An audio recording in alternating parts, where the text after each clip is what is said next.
कसं आहे मैत्रिणी, छान आहे ना थंडगार सरबत, ते पण सब्जाचं बर्फ टाकलेला अशा रणरणत्या उन्हात. उन्हातून आल्यानंतर असं काहीतरी थंड पिऊ वाटतं ना, तेव्हा नक्की हे सरबत तुम्ही करून पहा. आणि मी हे सरबत कसं केले तर चला पाहूया आपण. नमस्कार मैत्रिणींनो, कशा आहात सर्वजणी.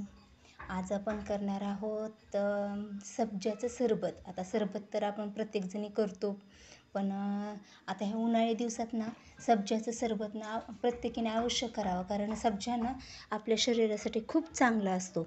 आता तो काही जणीला सब्जा म्हणजे काय तेच माहिती नसेल, तर त्यांना ना मी अगोदर सब्जा म्हणजे काय ते सांगते आणि दाखवते. सब्जा ना हा असा असतो, एक आपले काळे तीळ कसे असतात तशामधून असतो, तुम्ही पहा. आणि याला ना आपली जी रानतुळस असते का त्याच्या बिया असतात म्हणे, असं म्हणतात. मला बी नक्की माहिती नाही, पण मी सर्रास तसंच ऐकलं आहे की रानतुळशीच्या बिया असतात. कोणी म्हणतं याची झाडं वेगळी असतात, कोणी म्हणतं रानतुळस असते का तिच्याच बिया असतात. पण मी काय प्रत्यक्षात आणखीन कोणत्या झाडाला सब्जाच्या बिया येतात ते काही मी पाहिलेलं नाही, मी फक्त ऐकून आहे. आणि हे ना प्रत्येक किराणा स्टोअरमध्ये भेटतं. हे ना 30 ह्यातलं ना मी वापरलेलं आहे. ह्याच्या आधी एकदा मी सरबत केलेलं आहे, त्याच्यामुळं ना एक चमचाभर मी सब्जा त्यात वापरला होता. म्हणजे हा ना जवळपास 30 ग्रॅम सब्जा आहे. तर हा ना मला 30 रुपयाला मिळाला एवढा सब्जा. तुम्हाला जर आणायचं असलं तर माहिती असावं म्हणून सांगते. आणि हा ना ह्याचं प्रमाण कसं घ्यायचं, समजा आपल्याला 4 ग्लास सरबत करायचं असेल तर ना हा 1च चमचा सब्जा घ्यायचा. हा ना पाण्यात भिजायला टाकायचा 10 मिनटं. आणि ह्या 1 चमच्याचा ना 4 चमचे सब्जा बी तयार होता. आता तुम्हाला दाखवते मी. आता ना मी इथं पाणी घेतले, पाणी भरपूर घ्यायचं. आणि ह्या पाण्यात ना आता मी ही 1 चमचा सब्जा टाकते आणि हे ना मी असं चांगलं मिक्स करून घेते ह्याला. आणि हे ना फुलतं, आता पाण्यात टाकलं ना त्याच्यामुळं ना कधी पण मोठी वाटी घ्यायची सब्जाचं बी ना असं भिजवायला. आणि आता मी याच्यात हे सब्जा भिजायला ठेवला आहे. आता हा मी राहिलेला बाजूला ठेवून देते, मला नंतर सरबत करायला. तर आता आपल्याला 4 ग्लास सरबत करायचं आहे, म्हणून मी 4 ग्लास पाणी घेतलं आहे. पण ह्यातलं 1च ग्लास पाणी मी पातेल्यात टाकणार आहे आपली साखर विरघळायला. का तर सगळ्या पाण्यात जर आपण साखर विरघळली ना तर ते पाणी आपलं गरम होतं. म्हणून मी 1च ग्लास पाण्यात साखर विरघळून घेणार. आपला सब्जा भिजतंय तोपर्यंत 10 मिनटं, आणि नंतर मी बाकीचं पाणी टाकणार. आणि आता मी साखर तुम्ही तुमच्या आवडीनुसार घेऊ शकता. आता मी 4 ग्लासाला आमच्यात जरा गोड सरबत आवडतो म्हणून मी जरा जास्त साखर घेतली. आणि आता ही साखर आहे ना मी ह्याच्यात विरघळून घेते. आणि याच्यातच ना मी हे मीठ पण टाकते. आणि लिंबू घेतले, हे लिंबू मी नंतर पिळते साखर विरघळल्यानंतर. मग आता मी हे सब्जाचं बी तुम्ही पाहू शकता कसं वर असं भिजायला लागले आणि असं फुलून ते वर यायला लागले, ते तुम्ही पाहू शकता. आता हे 10 मिनटं चांगलं फुलते तोपर्यंत मी साखर पण विरघळून घेते आणि 10 मिनटांनी तुम्हाला दाखवते नंतर साखर विरघळल्यानंतर.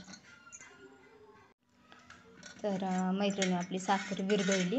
आता मी हे ना सर्व पाणी 3 ग्लास जे होतं ना बाकीचं पाणी, ते पण पाणी ना मी आपल्या ह्या पातेल्यात टाकून घेते.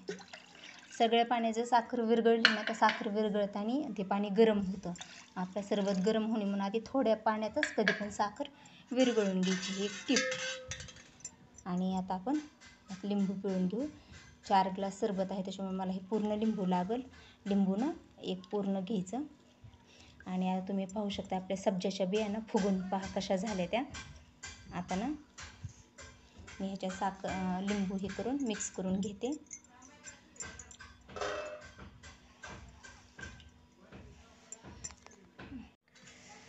तर मी ना लिंबू टाकून आपला सरबत तयार करून घेतला आहे.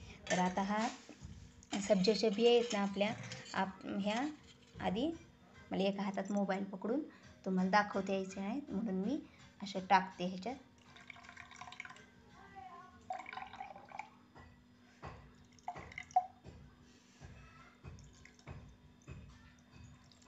असं ग्लासाने टाकून घ्यायचं आधी. आणि नंतर हा सरबत आहे ना आपला, त्यात लिंबाच्या बिया आहेत म्हणून ह्या सरबत आहे ना आपण गाळून घेऊ. आता ना मी आपल्या लिंबाच्या बिया ते असतात ना म्हणून हा गाळून घ्यायचा सरबत. आणि सब्जाच्या बिया आधी तसेच टाकायच्या त्याच्यात ग्लासात.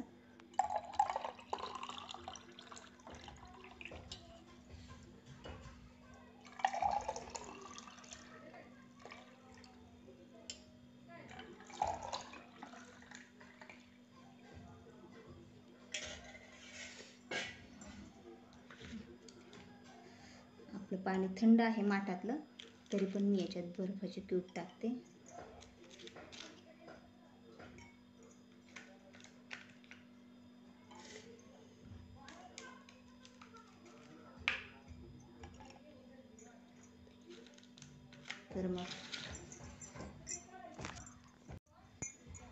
तर मग कसा वाटला तुम्हाला सब्जाचा सरबत? तुम्हाला जर जास्त आवडत असेल सब्जाच्या बिया तर तुम्ही आणखीन जास्त टाकू शकता. मी 4 ग्लाससाठी 1 चमचा बिया घेतल्या होत्या. तुम्ही 4 ग्लासासाठी 2 चमचे पण बिया घेऊ शकता.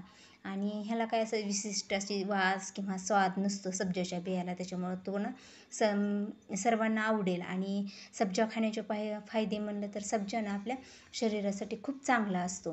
तो ना असं उष्णता कमी करतो. परत ज्यांना युरिन इन्फेक्शन आहे ना त्यांना पण हे उपयोगी येतं. तसेच ह्याच्यामध्ये भरपूर फायबर असतं, त्यामुळे ज्यांना वजन कमी करायचं आहे ना त्यांच्यासाठी पण हे खूप चांगलं आहे. तर तुम्ही या उन्हाळ्यात ना हे सब्जाचं सरबत नक्की करून प्या, तुम्हाला नक्की आवडेल. आणि जर तुम्हाला माझी सब्जाचं सरबत आवडलं असेल तर माझ्या व्हिडिओला लाईक करा, शेअर करा आणि कमेंटमध्ये नक्की सांगा. बाय.